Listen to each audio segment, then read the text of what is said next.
So I'm going to do a little run through of my pictures that I took while I was building this particular wooden sawmill, bandsaw mill. I'm going to go through the arches, the wood parts there, and the wood part of this frame. I'll cover. I made a couple of aluminum castings. I'll cover those. There's various little metal parts like this hold down and another little hold down right there. Various little brackets here and there that I will show as a group. And I'm also going to talk about the wheels as just show pictures of them, so you'll see most everything that it took to make this whole wooden bandsaw mill. Okay, in this section of the video I'm going to tell you how I made the wheels. They were built from 3/4 inch hardwood plywood, and here you see I laid them out. And go on down here. Next I drilled a 1/4 inch hole in the middle of them, and this I had to modify my drill press to be able to do this because it was too big to reach in there. Other possible ways are to just drill this by hand, sort of freehand, or they make these smaller, very light duty things that I actually tried that ultimately kind of kept on breaking on me, that would allow you to try to drill a hole kind of square to the, or perpendicular to the surface of the wood. So ultimately I made this special base and then made this little post so I could mount this little bitty drill press onto this bigger piece of wood, and then would just, in this case I was just sitting there on its own weight, but for a bigger hole I had to screw it down using a couple different holes I added to the base of the thing. Alright, so this was an attempt on a little small bandsaw to make a jig that would allow me to turn a pretty nice circle, and I think it sort of worked, but it was way more trouble than it was worth, and it kind of was doing a little bending on the blade. I would have been ultimately better just using a freehand jigsaw on the whole thing, or freehand cutting it with this bandsaw, but not bothering with this jig, because ultimately I was going to turn it on a lathe at the end, and so it really, and I could grind it, if I had any little bumps or something in it before I started turning it. Here in this place I am cutting the V-groove for the V-groove. Anyway, it basically just put the angle on the blade and then gradually go around and round with making some passes with bringing the blade up into it to get the V-belt groove cut in the thing, and then doing one side and then turning it 180 degrees, doing the other side. And this is why I put a 1/4 inch groove in the middle of the thing, so that I could turn it around at this point. And I started having trouble with the hardwood plywood not being flat, and so that ended up being a problem kind of consistently throughout this little build. And so here I'm trying to hold the thing against my turning face so that it would not stop going in and out.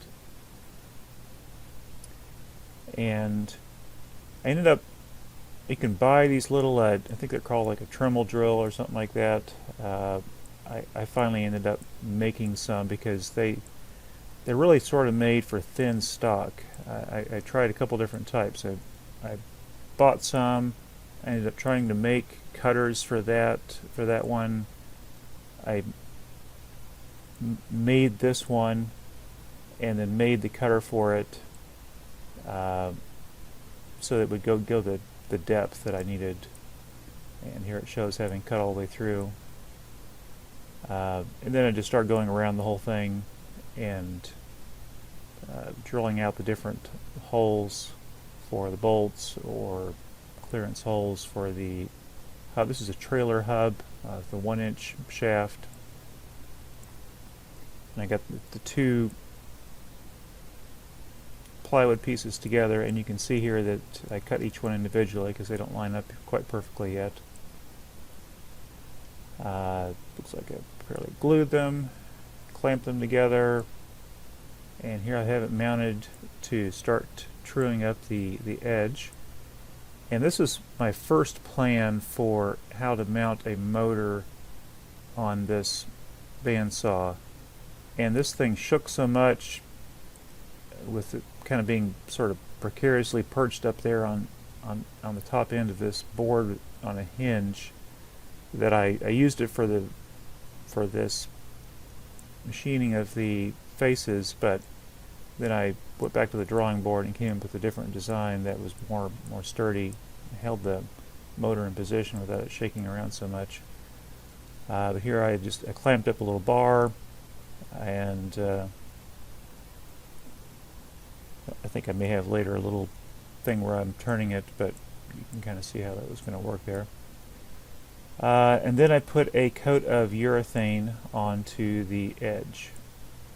Just seal it, so that's the discoloration around the edge that you see there. So here I ended up using a jigsaw, and this was easier, like just no real big deal to cut around the surface, and could have used it on the outside as well.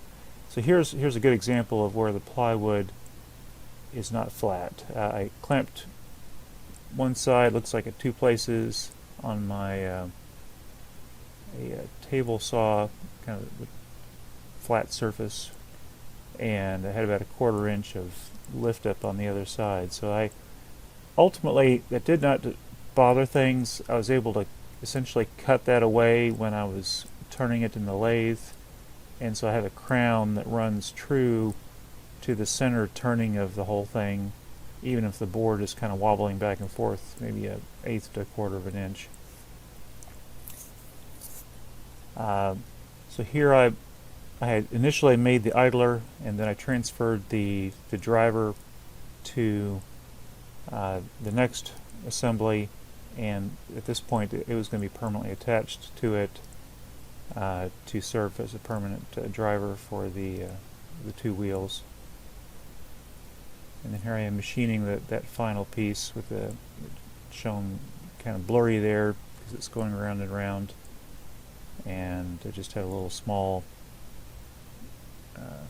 chisel there that I'm using to kind of peel off the dust and tiny sliver pieces, and I think I put in about a 32nd of an inch. First I trued the wheel, and then I put about a 32nd of an inch crown into it to the center.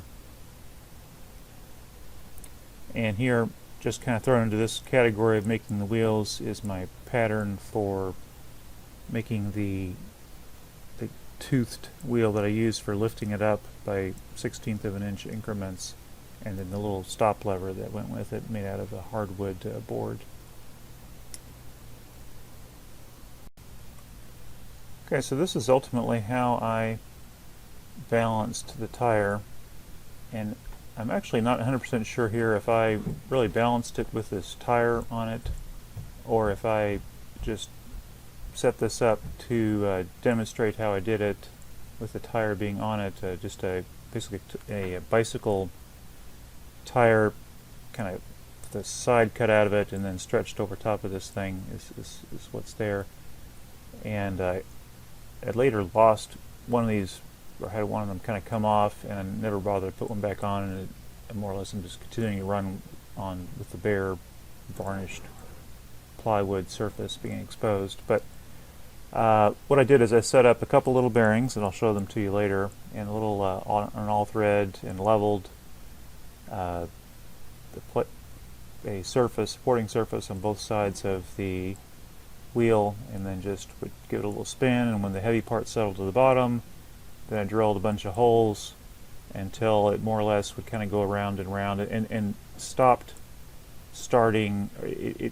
I wanted to get to the point that it didn't stop in the same place every time, and when I kind of got to that point, then I stopped drilling holes.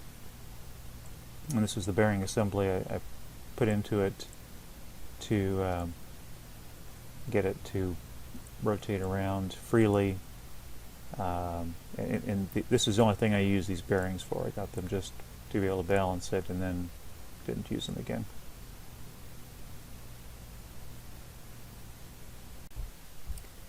Okay, so this section of the video is about the 2 aluminum castings that I made, and here is one. It holds the drive or driven end, driving end of the, however you want to call it, of the saw, and as such I didn't need for it to, or didn't want for it to move back and forth to take up the slack in the saw blade, so since it just needed to be stationary, to sit there or not move, it was a simpler casting.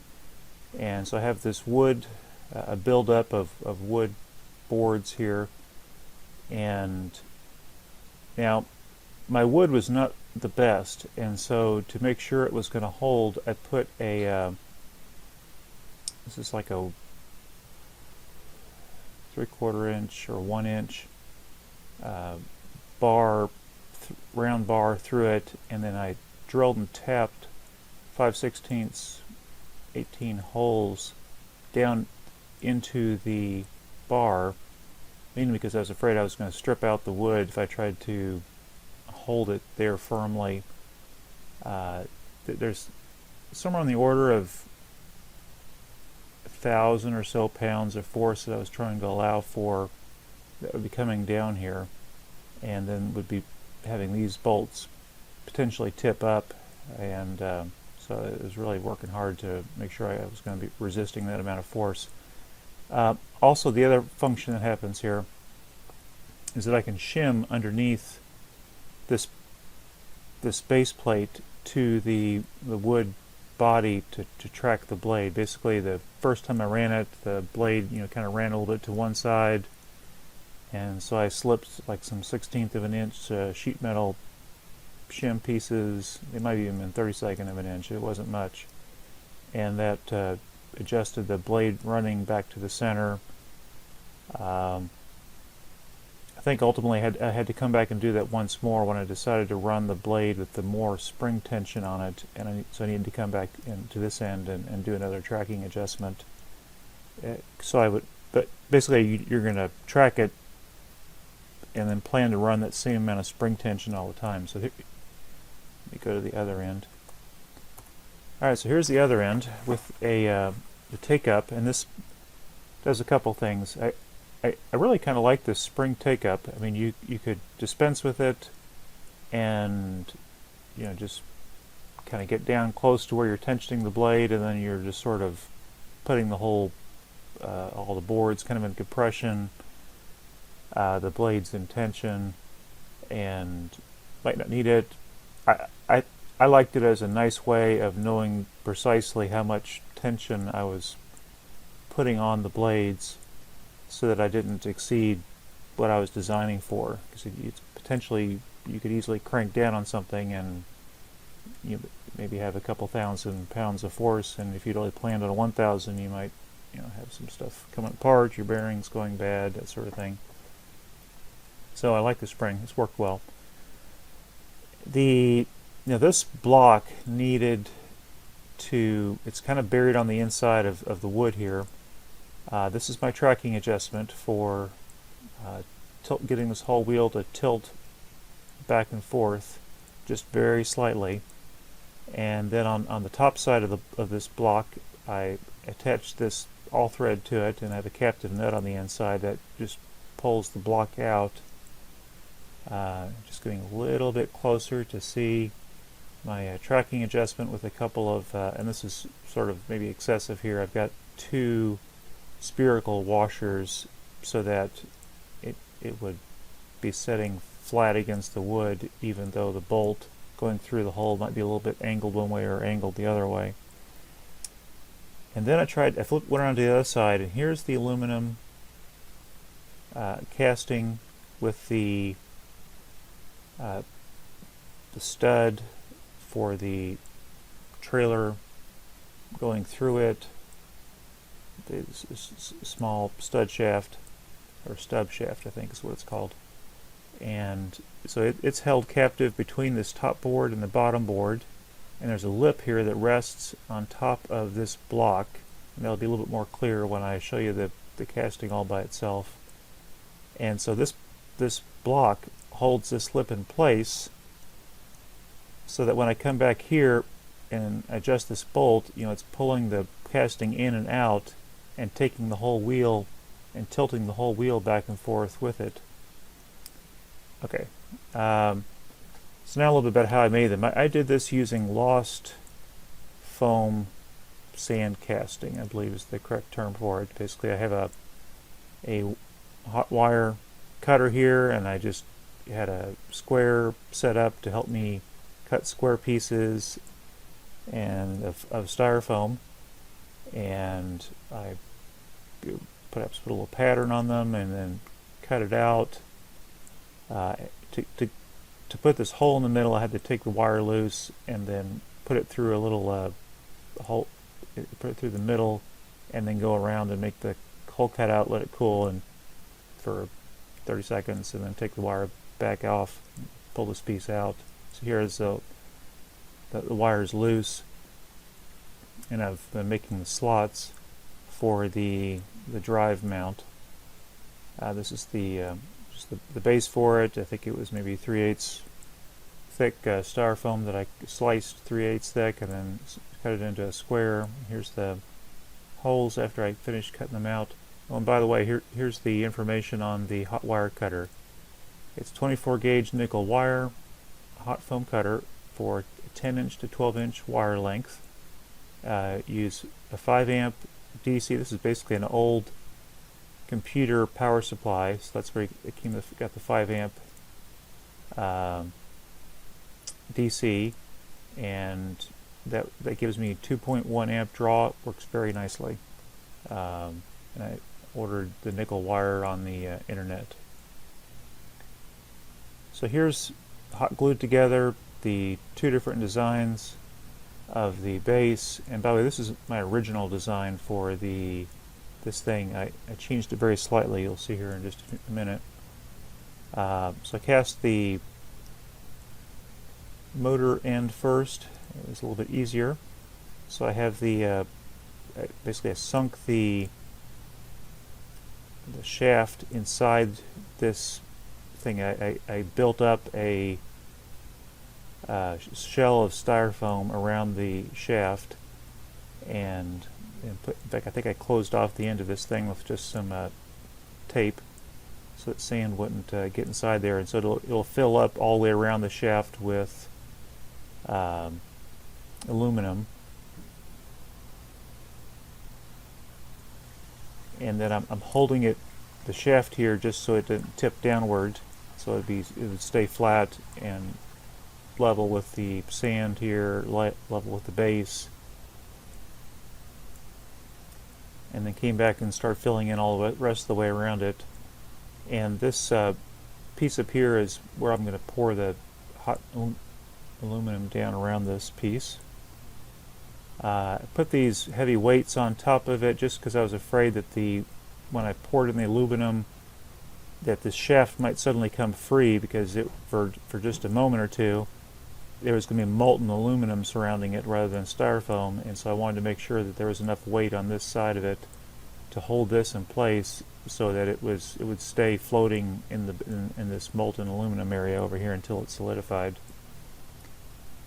So here now I've got my setup, a little thing to melt the aluminum in, some safety gear, tongs, propane tank, and so I poured the aluminum in, and it didn't have a good, I think actually the little can I had sitting around this opening, either I'd used it once before or it kind of floated away or something. I may not have packed up enough sand around it. Anyway, the casting ended up turning fine, even though it scorched my form just a little bit.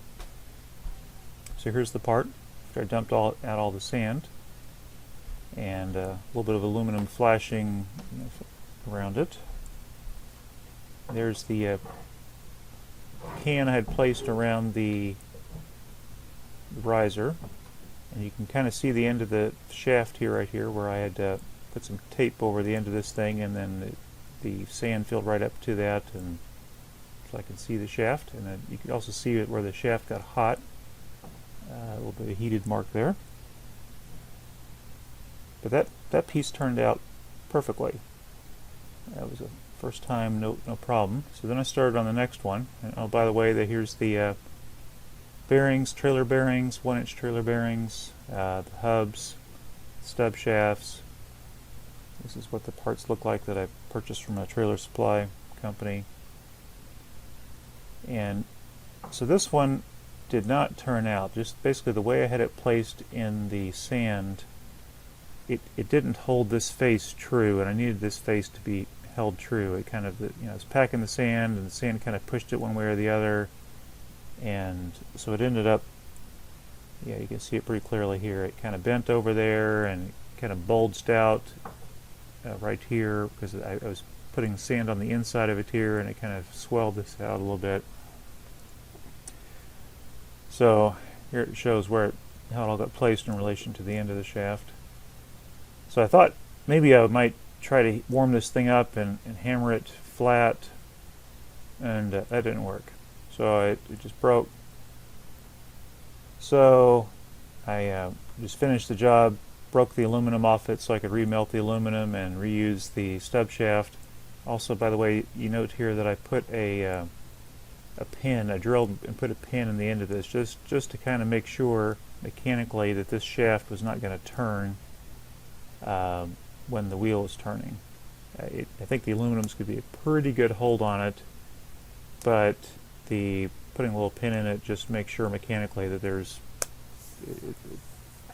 not going to let it turn and start twisting inside the holder. So here I remade this piece and tried to make it with a little bit more I guess styrofoam to hold the sides from bowing out. And also I made a whole new box to mount it in, because I decided that the way I was doing it, I was trying to hold the shaft horizontally and up in the air, and I needed just to let the shaft go vertical like this, and that way I could put the face of this styrofoam that I wanted it to stay flat onto a nice flat sand surface, created by pounding the sand up against a board and then taking the board off and having the flat sand remaining. So that works really well. Actually, every time I cast something where I want one side flat, this nice flat sand gives me a really good surface. So there's putting the top half of the form on, then I start filling it with sand, and got a couple cans around the riser. Actually, one was going to be where I was going to pour in, and then I wanted to have the vapor able to come out on the other end. Probably wasn't necessarily entirely necessary, but it was a good safety insurance. There's another picture of it. And then after I've poured it and taken away the cans, and then here's that part. And basically it turned out pretty good. What ended up, it kind of grew a little bit along the edges here, and that's probably some combination of the glue kind of squeezing out a little bit, and then the aluminum melting the glue and replacing it with aluminum. Anyway, so I ended up having to do some cleanup work here to get this down to the right dimensional size that I had planned for, and so I ended up just working both sides until they were flat and they would fit dimensionally where I wanted to put it inside this my wooden mill frame. But you can see that this surface here was much flatter this time, because I sat it right down on the sand and then just packed it down onto the flat sand. Okay, so that is the end of this little section on the castings I made. And by the way, I got these ideas mostly from Matthias Wandel, and he had made similar type things, but he made them out of wood. And so just because I do aluminum castings for fun occasionally, I went ahead and made these out of aluminum. It seemed like a little stronger choice, but I could have also done a very similar thing out of wood if I had chosen to, which is how he makes his wooden bandsaw mills, or bandsaws, and he's also made a wooden bandsaw mill too.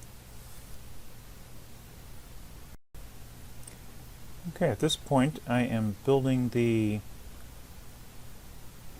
what do I call it, the straight beam that holds the two wheels at the ends. There's probably some official name for that, but ultimately I'm just picking through my wood pile of stuff that I had cut with a chainsaw mill, which was miserable. And so that's why I built a bandsaw mill, because my chainsaw mill was so miserable.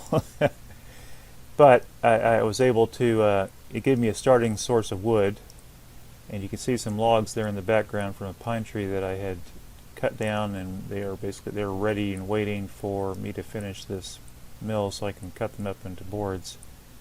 So I worked through my pile of wood and got these boards together, and at this point basically they just all get glued and screwed together. Boards of the dimensional right size, and here they all are, just about prepped up, holes drilled, pilot holes, screws ready to go. Then I glued them, or spread out glue, and clamped it all down to my workbench, and then finished driving the screws through. And that was the conclusion of making this. This wood part here actually was not that difficult to build.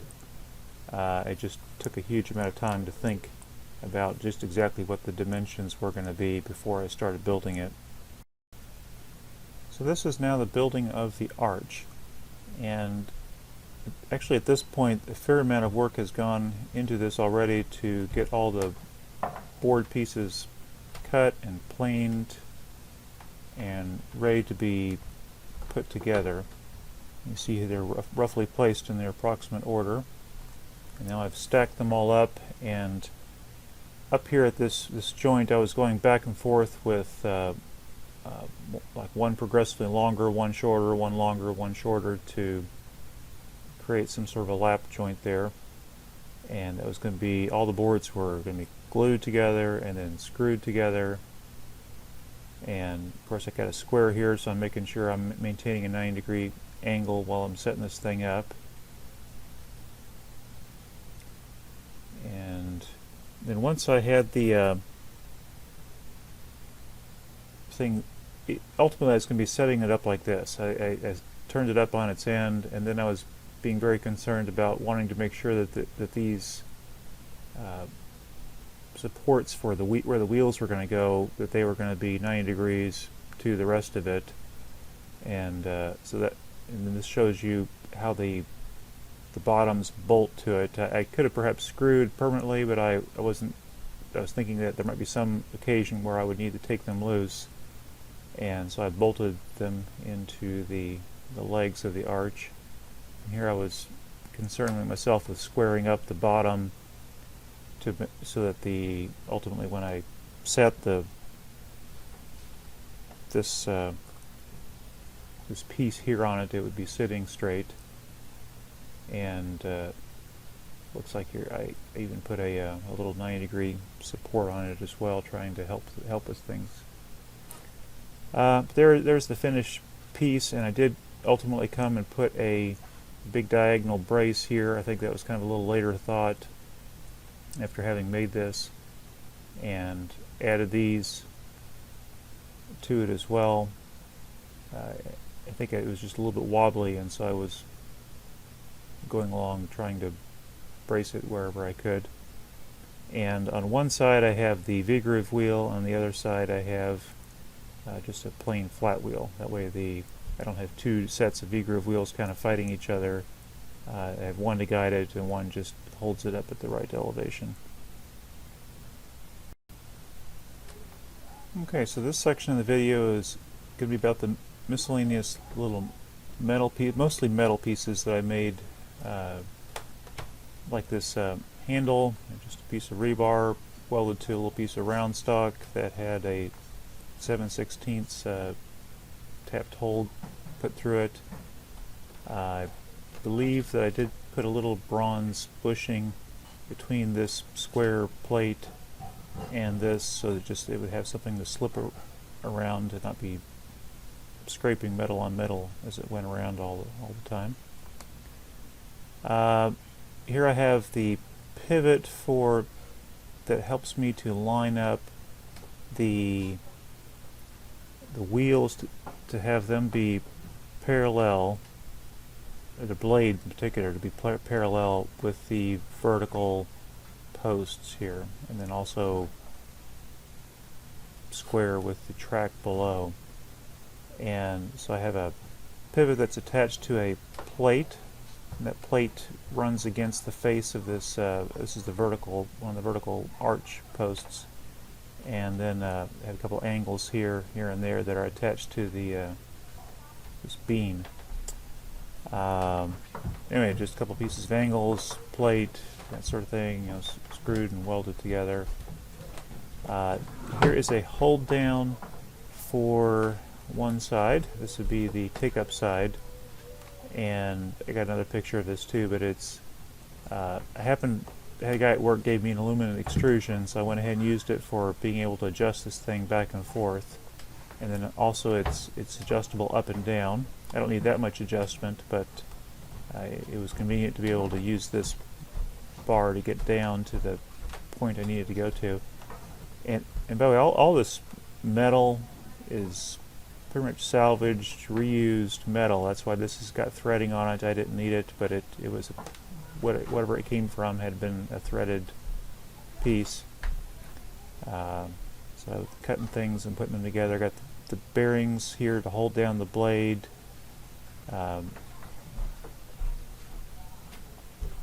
Another view. This is the hold down on the drive side, and the blade is going this direction, so I really needed very quickly to put some sort of a shield to wipe all the sawdust off the blade before it went into this, because this was getting jammed up and stopping the blade very, very quickly.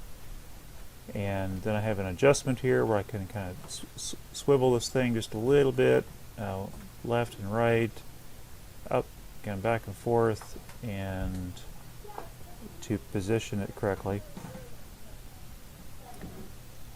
Here's another side of the wiper with the hold down being on the back side of this shield. And you can see it just gets plastered with sawdust going through, and I got a dripper coming through and keeping this cloth right here that's all sawdust covered soggy, so that it helps to wipe the blade. And here you can see that my rubber tire came off, and so there's been a little bit of buildup of sawdust on the center of this where it runs, but it still is running fine at this point with that there. Another view of the extrusion that allows me to adjust the hold down position left and right. And then I also needed to add wipers in front of the roller or the wheels, just to keep them from getting crud on them. As it is, that you can still see there's a little bit of sawdust buildup on them, but this does help. And then another view of the hold down on the idler side. We have, I guess it's really a total of 3 bearings. We have a larger bearing that the back of the blade bumps into, and then we have 2 bearings that hold on the top of the blade, and then just to get out of the curve of this ankle, I have a spacer block here that spaces the blade up so it doesn't come down too far and then go underneath the back bearing. So here I have a spherical washer here, a pair here, another pair there, that allow this whole thing to rotate a little bit one way, a little bit the other way, just mainly so I can square it up.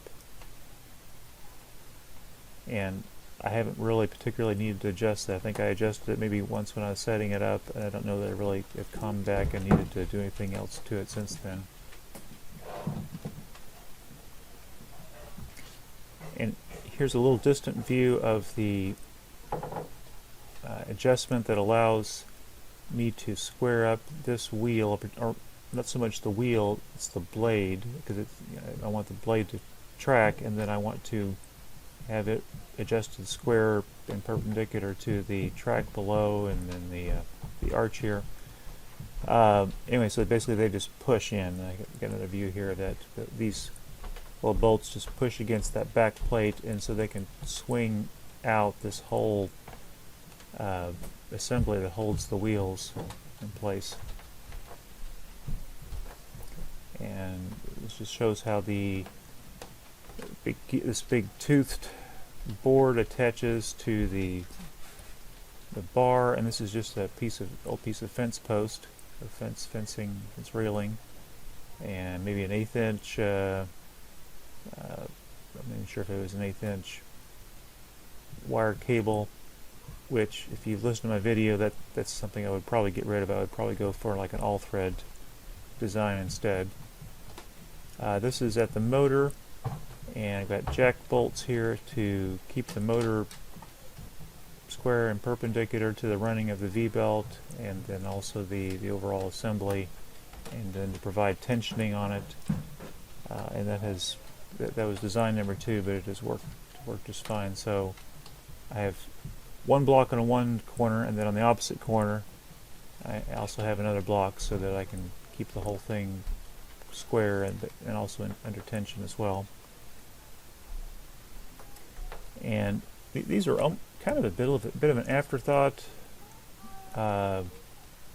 Basically, that after I go up and down adjusting, that I can kind of lock down the thing. And I've ended up not even really using these. I mean, I use them, but I kind of snug them a little bit to get the whole assembly kind of tight to the arch. And then actually I can just pull it up and down, and it'll slide up and down, but it's sliding up and down, sort of snugly, as opposed to flopping back and forth. So I still, just depends upon how I feel. I guess I may loosen these, adjust, and then kind of re-snug them, or particularly if I'm just going up, then I may just go up and leave these snug, and but then if I needed to adjust back down again, then I might feel the need to come over here and push down a little bit, just to make sure it's all the way down, and that's not going to all of a sudden change on me after I get started making a cut. And then, okay, so I've showed you where those parts go, and now I'm just going to show you a little bit more about what the parts look like as I was making them. That these are I have two of these, that the motor shaft mounting plate threads into these 5/16 holes. I think these are probably 3/4 inch holes, or tapped threads that I turned on my little tiny lathe. Block that I made into a tightener for the spring, a couple other pieces for the other adjusting and hold down parts. I stuck a wood block on the inside of the spring, mainly just to hold the threaded rod at the center of the spring, and that has worked just fine. It's sort of hidden on the inside there, but it works well. There's a little picture of my tiny lathe and me putting a hole through this thing. I had to make a special holder for it to hold the wood as I was turning it. And another view of some of the parts as I was making them. I drilled this, then I came in here with the file to clear this out to have an adjustable slot there. I believe this is on one of the hold downs. And then drilling. This is the end of one of the hold downs where I wanted the drilled and tapped hole here, and I'm just trying to drill it square, so I made myself a little drilling jig that I could attach to my little bitty drill press. And then I don't have any pictures of the assembly of the track or the hold downs, but this was a picture of me cutting a hole for, basically I end up using like a 1 5/16 fence post, fence rail, and I was cutting a matching hole so that this hold down could slide over that, and then when I was tightening down, it would sort of lock in place. Anyway, I don't have very good pictures for that. Sorry. So this was quite an accomplishment to build this thing. I'm going to speculate it took maybe 6 months to make it, of kind of working some evenings, weekends, here and there, and it has things that could be better, but on the other hand, I imagine I will use it for many years to come.